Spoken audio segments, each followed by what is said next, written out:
안녕하세요. 안녕하세요. 네, 제가 엊그제 미용실을 갔다 왔는데 다운펌이라는 거를 해주더라고요. 근데 조금 실패한 감이 좀 있지 않나, 이렇게 뭔가 한 가닥이 올라와 있는데 이게 신경이 쓰일 거예요. 저도 신경 쓰였어요. 아침에 어떤 목사님께서 저보고 머리 감았냐고 물어보셔가지고, 네, 저는 당당하게 머리를 감았습니다라고 했는데, 제가 거울을 보지 않고 얘기했었는데 거울을 보고 났더니 물어볼 만 하시구나 라는 생각이 들더라고요. 그렇지만 우리 고등부 친구들이 설교자의 외모보다 하나님의 말씀을 더 보기를 사모하는 우리 고등부 되기를 소망합니다. 네, 우리 기도하고 말씀 듣는 시간 갖도록 하겠습니다. 사랑의 하나님, 우리 청천교회 고등부가 또한 9월의 마지막, 이달의 마지막을 보내면서 또 이렇게 이 자리에 모였습니다. 예배의 자리로 우리를 모이게 하심에 감사드리고, 하나님의 말씀을 알아갈 수 있게 하심에 감사합니다. 하나님의 영광을 바라보며 우리 더욱더 나아갈 수 있는 우리 고등부 될 수 있도록 도와주시옵소서. 감사드리며 예수님의 이름으로 기도드립니다. 아멘.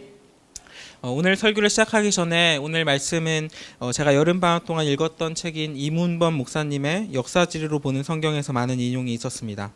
이문범 목사님은 제가 다니고 있는 학교인 총신대학교에서 역사지리를 가르쳐 주시고 계신 교수님이기도 하십니다. 여호수아를 시작하면서 강하고 담대하라, 내 하나님 여호와가 함께 하시느니라, 이렇게 하나님께서 여호수아에게 함께 하시겠다라는 처음 약속을 본 지가 얼마 안 된 것 같은데, 우리가 보고 있는 오늘 본문의 상황은 벌써 가나안 땅의 정복 전쟁이 다 끝나가는 막바지에 있는 이스라엘 백성들의 모습을 보게 됩니다. 여호수아 13장부터 가나안 땅을 각 지파에게 있는 사람들에게 분배하기 시작하는데, 이제 유다 자손의 차례가 되었어요. 유다 자손들 중에서 가장 앞장서서 나온 사람이 있습니다. 여호수아 14장 6절 상반절입니다. 그때 유다 자손이 길갈에 있는 여호수아에게 나아오고, 그니스 사람 여분네의 아들 갈렙이 여호수아에게 말하되, 유다 지파 중에 갈렙이라는 사람이 처음 나와서 여호수아에게 말을 해요. 6절 하반절부터 9절까지 또 보겠습니다. 그때 유다 자손이 길갈에 있는 여호수아에게 나오고, 그니스 사람 여분네의 아들 갈렙이 여호수아에게 말하되, 내 나이 40세의 여호와의 종 모세가 가데스바네아에서 나를 보내어 이 땅을 정탐하게 하였으므로 내가 성실한 마음으로 그에게 보고하였고, 나와 함께 올라갔던 내 형제들은 백성의 간담을 높게 하였으나 나는 내 하나님 여호와께 충성하였으므로, 그날에 모세가 맹세하여 이르되, 내가 내 하나님 여호와께 충성하였은즉 내 발로 밟는 땅은 영원히 너와 내 자손의 기업이 되리라 하였나이다. 45년 전에 이스라엘 백성들이 가나안 땅에 들어갈 뻔한 일이 있었는데, 이때 갈렙은 가나안 땅을 정탐하는 12명의 사람들 중에 한 사람이었습니다. 그리고 그때 12지파에서 각각 한 명씩 12명을 정탐꾼을 가나안 땅으로 보냈어요. 그런데 12명의 정탐꾼 중에 10명의 정탐꾼은 부정적으로 보고를 했습니다. 가나안 땅에는 아낙 자손들이 있어서 그들은 거인들입니다. 그들의 성은 매우 높고 우리는 이길 수 없습니다. 우리는 그들의 땅을 정복할 수 없습니다. 10명의 정탐꾼들의 정탐 결과는 백성들을 두렵게 하였고, 백성들의 간담을 서늘하게 하였습니다. 하지만 나머지 2명의 정탐꾼, 10명은 부정적으로 정탐 결과를 보였는데, 2명의 정탐꾼, 당시에는 젊었던 청장년이었던 여호수아와 갈렙의 보고는 달랐어요. 두 사람은 하나님께 충성하였습니다.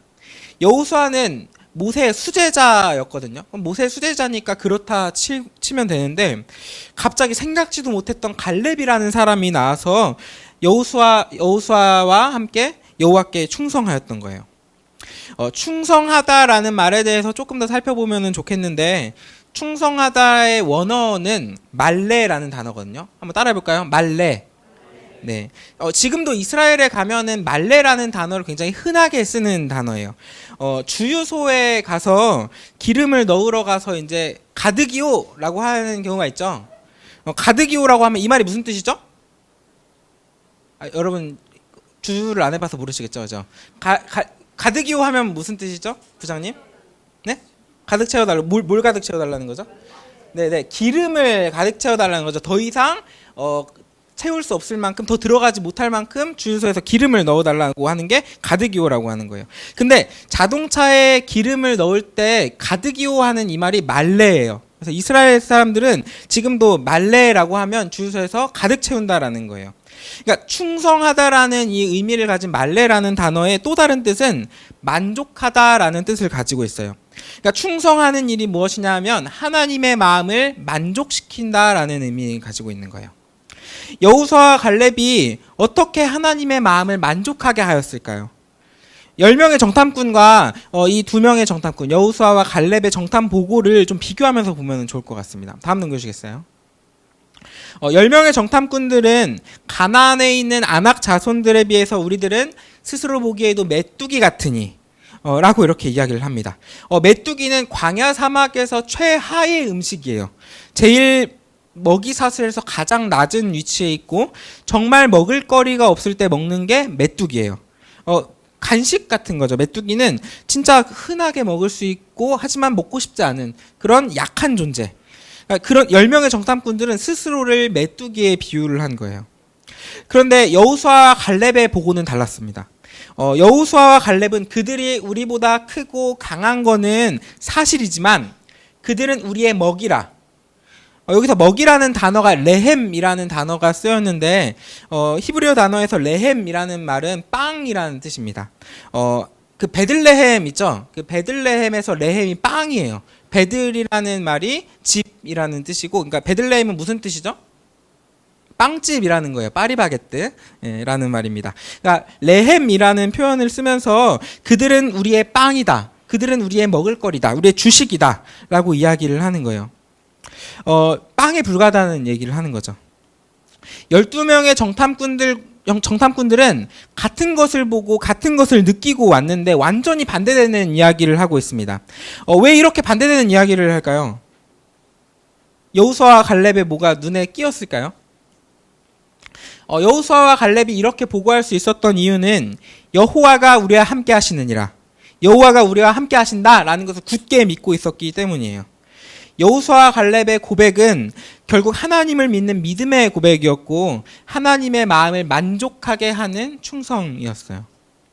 하나님께서는 이 일에 대해서 민수기에서 이렇게 이야기를 하십니다. 민수기 14장 28절 그들에게 이르기를 여호와의 말씀에 내 삶을 두고 맹세하노라 너희 말이 내 귀에 들린 대로 내가 너희에게 행하리니 하나님께서는 귀에 내가 들은 대로 너희가 그렇게 되게 해주겠다라고 말씀을 하세요. 오냐 너희가 스스로 메뚜기라고 생각하느냐? 메뚜기 같은 존재라고 생각하느냐? 그러면 너희가 메뚜기처럼 살게 해주마. 메뚜기처럼 광야 사막을 돌다가 죽게 해주마. 착하고 충성된 족 갈렙 여호수아야 너희가 나를 믿고 가나안 땅의 족속들을 빵으로 여기느냐? 내가 너희와 함께하여 그들을 빵처럼 먹게 해주마. 이렇게 하나님께서 약속을 해주신 거예요. 우리가 입술로 하는 고백이 참 중요합니다. 혹시 우리들이 지금 겪고 있는 고난과 어려움이 있을 때 하나님을 원망하거나 하나님께 내 두려움만 표출하고 다른 것을 구하지 않는다면 하나님을 불신하는 일인 거예요. 우리의 고개를 들고 하나님의 영광을 바라보면서 하나님께 우리의 믿음을 고백해야 합니다. 우리 하나님께 믿음을 고백하는 우리들 되기를 소망합니다. 하나님께서 우리의 기도를 들으시고 기도를 들으신 대로 행해 주세요. 그리고 나서 이제 갈렙이 45년이 지나서 오늘 본문의 이야기로 여호수아에게 요청을 하고 있어요. 14장 10절부터 12절. 이제 보소서 여호와께서 이 말씀을 모세에게 이르신 때로부터 이스라엘이 광야에서 방황한 이 45년 동안을 여호와께서 말씀하신 대로 나를 생존하게 하셨나이다. 오늘 내가 85세로 돼 모세가 나를 보내던 날과 같이 오늘도 내가 여전히 강건하니 내 힘이 그때나 지금이나 같아서 싸움이나 출입에 감당할 수 있으니 그날에 여호와께서 말씀하신 이 산지를 지금 내게 주소서. 당신도 그날에 들으셨거니와 그곳에는 아낙 사람이 있고 그 성읍들은 크고 견고할지라도 여호와께서 나와 함께 하시면 내가 여호와께서 말씀하신 대로 그들을 쫓아내리이다 하니. 12절의 말씀은 매우 중요합니다. 12절 말씀만 한 번만 다시 한번 읽어볼까요? 같이 읽겠습니다. 시작. 그날에 여호와께서 말씀하신 이 산지를 지금 내게 주소서. 당신도 그날에 들으셨거니와 그곳에는 아낙 사람이 있고 그 성읍들은 크고 견고할지라도 여호와께서 나와 함께 하시면 내가 여호와께서 말씀하신 대로 그들을 쫓아내리이다 하니. 아멘. 갈렙은 45년 전에 모세를 통해서 들었던 하나님의 축복을 잊지 않고 있었어요. 갈렙은 여전히 하나님을 믿고 있었고 45년 동안 하나님을 한결같이 믿고 있었고 여전히 하나님을 믿고 있었고 하나님께 충성을 다하였습니다. 그리고 45년이 지나서 땅 분배를 할 때 여호수아에게 하나님께서 주셨던 축복의 약속을 이제 이행해 달라, 그 약속을 따라 달라라고 이야기를 하는 거죠. 그리고 갈렙이 여호수아에게 달라고 했던 이 산지를 내게 주소서. 여기서 이 산지는 헤브론이라는 땅이에요. 그런데 헤브론이 어떤 곳이 있냐? 이제 한번 보면 다음 넘겨주시겠어요? 헤브론은 이스라엘 사람들에게는 선산이라고 불릴 수 있습니다. 헤브론에는 막벨라굴이라는 곳이 있었고, 그리고 막벨라굴에는 아브라함과 사라, 그리고 이삭과 리브가, 그리고 야곱과 레아가 묻힌 땅이었어요. 이스라엘 민족의 대표적인 조상들이 묻혀 있는 선산이었던 거예요. 하지만 헤브론은 아직 차지하지 못한 땅입니다. 전쟁의 막바지에 있고 거의 많은 가나안 땅을 차지했지만 헤브론은 아직 점령하지 못한 땅이에요. 헤브론에 있는 원래 살고 있는 그 사람들이 워낙 강력했기 때문이에요. 여호수아 14장 15절 상반절입니다. 헤브론의 옛 이름은 기럇 아르바라. 아르바는 아낙 사람 가운데서 가장 큰 사람이었더라. 헤브론에는 아르바라는 불리는 사람들이 살고 있었고, 이 사람들은 가나안에 있는 아낙 사람들 중에서도 아주 강력한 사람들이었어요. 덩치가 크고 강력한 족속이었어요. 그렇기 때문에 갈렙은 오늘 본문에서처럼 여호와 하나님을 의지하면서 강력하게 선언을 하고 있는 거예요. 12절 한 번 더 읽겠습니다. 자, 함께 읽겠습니다. 시작. 그날에 여호와께서 말씀하신 이 산지를 지금 내게 주소서. 당신도 그날에 들으셨거니와 그곳에는 아낙 사람이 있고 그 성읍들은 크고 견고할지라도 여호와께서 나와 함께 하시면 내가 여호와께서 말씀하신 대로 그들을 쫓아내리이다 하니. 아멘. 갈렙은 여호와 하나님께서 우리와 함께 하심으로 인해서 45년 전에 그때에도 여호와 하나님 함께 하시니까 우리는 승리할 수 있습니다 라고 고백하는 것처럼 이번에도 마찬가지로 믿음의 고백을 하고 있어요. 그들을 쫓아낼 수 있을 거라고 믿음으로 선언을 하고 있는 거예요. 그런데 혹시 오늘 설교 제목이 뭐였는지 혹시 기억하시나요? 네, 개똥이의 꿈이에요. 좀 궁금하실 거예요. 왜 제목이 개똥이의 꿈일까? 갈렙이라는 단어의 뜻이 원래 개라는 그 단어를 지칭하는 말입니다. 지금도 이스라엘이나 그 팔레스타인 지역에 가서 갈렙이라고 하면 길바닥에 지나다니는 강아지들을 보면서 개라고 지칭할 때 갈렙이라고 표현을 해요. 사실 그래서 우리는 사람 이름에 개라는 말을 잘 안 쓰죠. 우리나라에도 뭐 개새끼, 개놈 자식, 개자식아, 이렇게 개라는 단어를 쓰면 이제 비속어가 되는 경우가 많아요. 사실 우리 주변에 보이는 개들을 보면서 개들이 그렇게 잘못한 게 많지는 않지만, 개에 대해서 조금 안 좋게 표현할 때가 많습니다. 성경에서도 마찬가지예요. 한번 다음 넘겨주시겠어요? 네. 딱히 개들이 그렇게 잘못하지는 않았는데 우리나라처럼 구약과 신약을 통틀어서 개라는 표현은 욕으로 사용이 된 거죠. 지금 위에 있는 사무엘상 17장 43절에서 블레셋 사람이 지금 골리앗입니다. 골리앗이 다윗에게 이르되 네가 나를 개로 여기느냐? 너 무기도 없이 나왔어? 나를 개처럼 생각하는 거야? 나를 약한 존재로 생각하는 거야? 이렇게 이야기를 하는 거고, 그리고 빌립보서 3장 2절에서도 개들을 삼가고 행악하는 자들을 삼가고, 지금 평행 본문이죠. 그러니까 개들을 행악하는 자들, 나쁜 짓을 하는 자들이랑 똑같이 여기는 거예요. 그러니까 개라는 말을 지금도 이스라엘에서는 갈렙이라는 거를 사람 이름에 쓰지 않아요. 그런데 우리나라에서 개를 쓰는 이름을 하나 한번 상상해 볼 수 있는 게 개똥이에요. 굉장히 친근하죠? 이제 어디 조선시대 어디 시골 마을에 가서 동네 어딘가에 한 명쯤 있을 것 같은 이름이 개똥이에요. 양반자제 이름일까요, 이게? 양반자제로 생각하기는 어렵죠. 아마 글씨도 모르는 천민의 자녀에게 아마 개똥이라는 이름이 붙였을 겁니다. 아마도 갈렙도 이와 같을 거예요. 유력한 엘리트 집안에서 태어난 사람은 아니었을 거고, 어딘가 시골 동네 어딘가에 살다가 외지고 외진 곳에서 태어난 사람의 출생일 거예요. 그리고 굳이 따지자면 갈렙은 이스라엘 사람도 아니었어요. 다음 넘겨주시겠어요? 네. 민수기 14장 14절에도 그니스 사람 여분네 아들 갈렙이라고 했는데, 이제 그니스라는 말이 그나스라는 말이랑도 같은 말입니다. 민수기 32장에서는 그나스 사람 여분네 아들이라고 되어 있고, 또 다음 넘겨주시겠어요? 그리고 그나스라는 족속이 어디 족속이냐면 에서 자손이에요. 에서는 에서는 누구의 형이죠? 혹시? 네, 야곱의 형이에요. 그러니까 야곱의 피로 태어난 사람이 아니라는 거죠, 갈렙은. 갈렙은 야곱의 자손이 아니라 에서의 자손이니까 아마도 갈렙은 홍해 바다를 건넌 사람도 아니었을 거고 이스라엘의 출애굽을 경험한 사람도 아니었을 거예요. 지금 이 가나안 땅에 들어오기 전에 그 45년 전에 정탐을 하기 전에 아말렉 족속과의 전쟁을 한번 겪는데 아말렉 족속도 에서 민족이었거든요. 에서의 자손들이었습니다.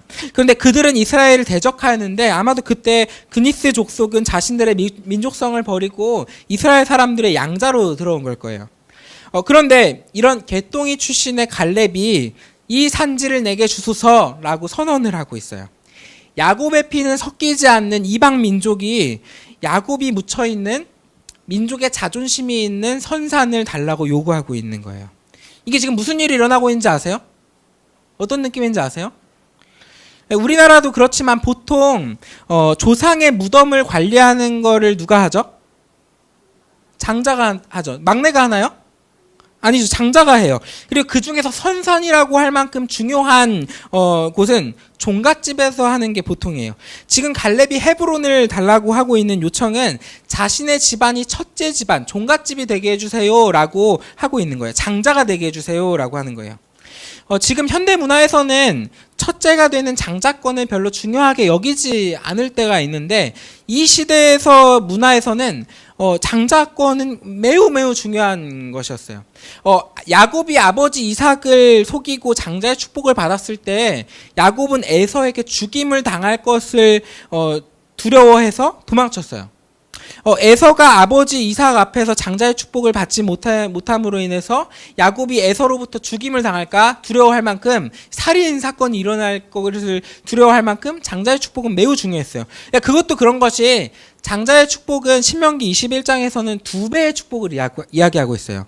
다른 형제들보다 더 2배를 많이 받는다. 무엇이든 땅이든 재산이든 종이든 노비든 모든 것을 2배로 받는 게 장자의 축복이에요. 갈렙이 헤브론을 요구하는 건 장자의 축복을 달라고 하고 있는 거예요. 그리고 결국 갈렙은 헤브론을 받았습니다. 장자의 축복을 받은 거예요. 이제 말씀을 마치려고 하는데요. 갈렙이 받았던 축복은 물질의 축복을 의미하는 것은 아니었어요. 헤브론보다 더 좋은 땅은 얼마든지 있었습니다. 가나안 땅에서 이미 점령한 지역 중에 헤브론보다 좋은 땅은 더 많았어요. 물질적인 복을 구했다면 이것은 굳이 욕심낼 만한 땅이 아니었어요. 갈렙이 원했던 것은 물질의 축복이 아니라 하나님의 축복이었던 거예요. 이방 민족 출신의 그것도 그니스 족속 중에 엘리트도 아닌 시골 촌구석 개똥이에 불과했던 갈렙이 여호와 하나님을 믿음으로 하나님께 충성하였고 복을 구하였어요. 우리들도 갈렙과 마찬가지여야 합니다. 우리들의 믿음도 마찬가지여야 해요. 우리는 더 좋은 믿음을 가지기를 소망해야 해요. 가끔씩 보면은 우리의 믿음의 고하를 이야기할 때 교회를 오래 다닌 걸로, 아버지 어머니가 교회 목사님이든 아니면 교회에서 어떤 높은 직분을 가졌다라는 것으로 성경 지식이 많은 걸로 이런 걸로 믿음의 고하를 따지려고 하는 사람들이 있는 것 같은데, 하지만 성경 말씀에서 그랬나요? 우리가 그런 걸로 믿음의 높고 낮음을 생각했나요? 믿음을 따지려면 이런 걸로 보아야 해요. 우리의 태도를 봐야 합니다.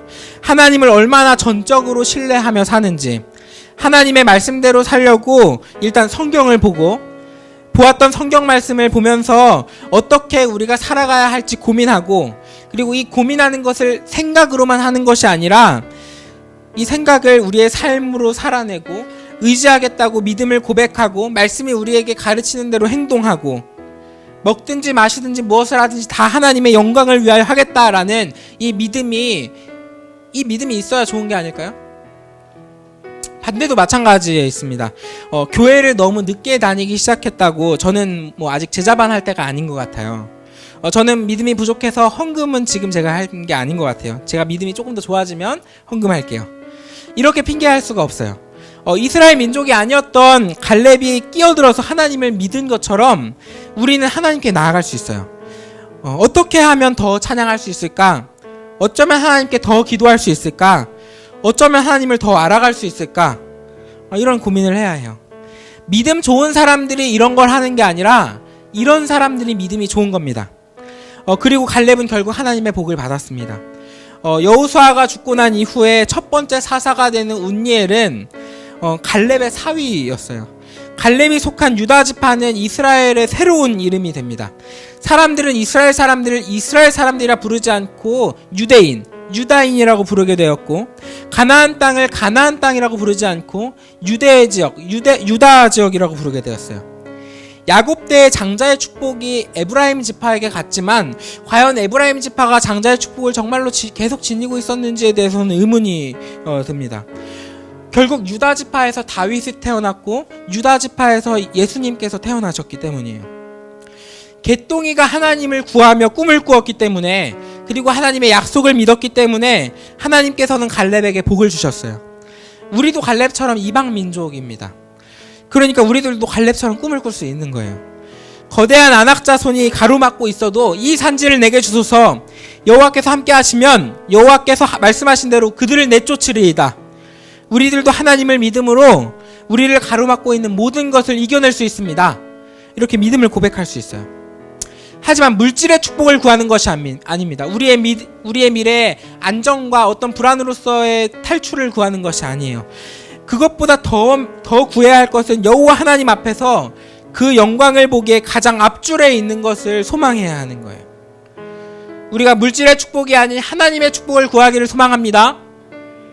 물질의 축복이 아닌 그날의 예수님의 식탁에 함께 둘러 앉아서 첫째가 되는 복을 구하기를 소망해요. 하나님께서 개똥이를 높이신 것처럼 우리가 낮아질 때 하나님께서 우리를 높여주실 거예요. 우리 이 산지를 내게 주셔서 함께 찬양하면서 우리의 믿음을 고백하면 좋겠습니다.